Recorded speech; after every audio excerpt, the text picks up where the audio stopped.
turning your house into an assisted living facility can be a great way to provide care for individuals while operating a business. But it involves navigating legal, regulatory, and financial requirements. We need to address two questions here today. First, how to do this, and second, should you do this? The second question may be more important than the first because let's be real, this is not if you build it, they will come. You are creating a business that is setting you up for a lifetime of cash flow, a lifetime of significance, and a lifetime of security. So you do not want to choose the wrong location and set yourself up for a lifetime of bleeding cash, a lifetime of always hunting down the next resident, and a lifetime of high turnover with caregivers. So let's dive in. First, you really need to understand the local zoning laws and regulations. What can you do in your area in regards to the amount of residents in a single family home? These rules can change from one side of the road to the other, so it is so important that you do your research because you may need to apply for permits and licensing and possibly even apply for a change of zoning in your area. Then you need to determine the license you're going to go for and what it's called in your area. You see, RAL has 22 different names across the country. Can you believe it? Finding the exact correct name is going to be vital, and then start looking into what is actually required for that license and get to work. There may be some rules about distance from other homes, so be sure before you start to renovate that you look into how far away you need to be from another licensed facility or home and make sure that you are far enough away. Then you'll need to renovate the home to be senior, safe, and friendly. Not necessarily ADA compliant, but as close to that as possible. So adding ramps and guardrails and handrails and things to keep the seniors safe are going to be vital. You'll want to add fire suppression and emergency systems, cameras, and generators. You'll also want to make sure that the home is suitable for seniors and their needs, like having large hallways and large doorways and bedrooms large enough to accommodate wheelchair mobility. We don't want people banging their knuckles, right?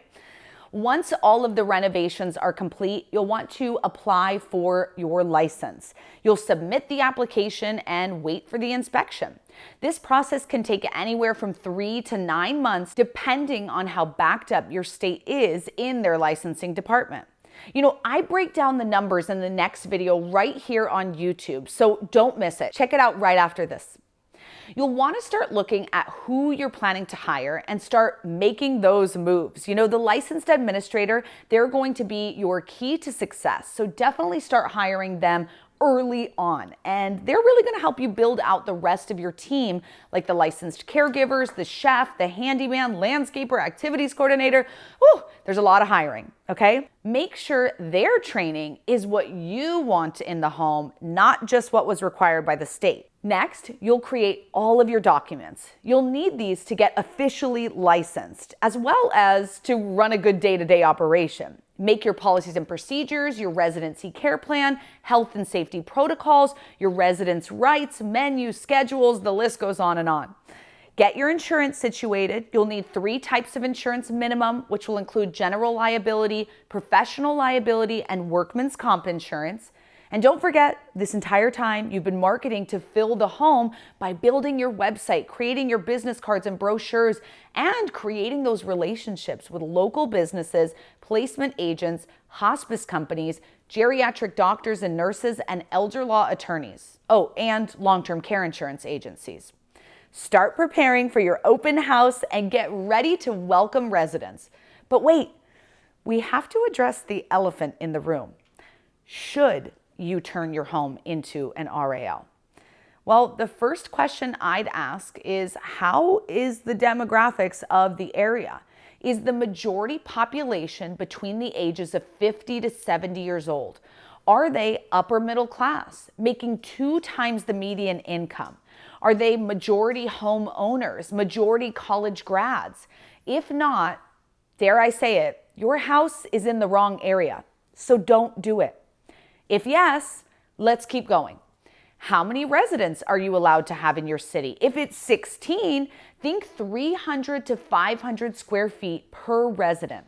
Maybe the home isn't ready to go right now, and that's okay, but do you have the space to do a major renovation or remodel to add those bedrooms and bathrooms and the square footage needed?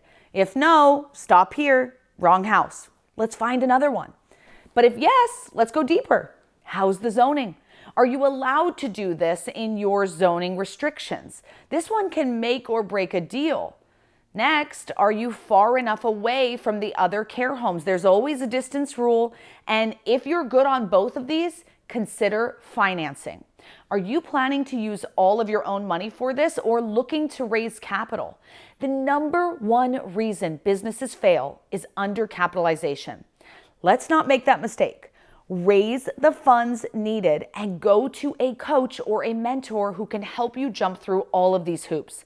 Find these answers and determine if the house is or is not the right fit for RAL. Oh, and if you're still not sure, we have a quiz that you can take to see if it even is. So check the show notes and take that quiz. See you next time.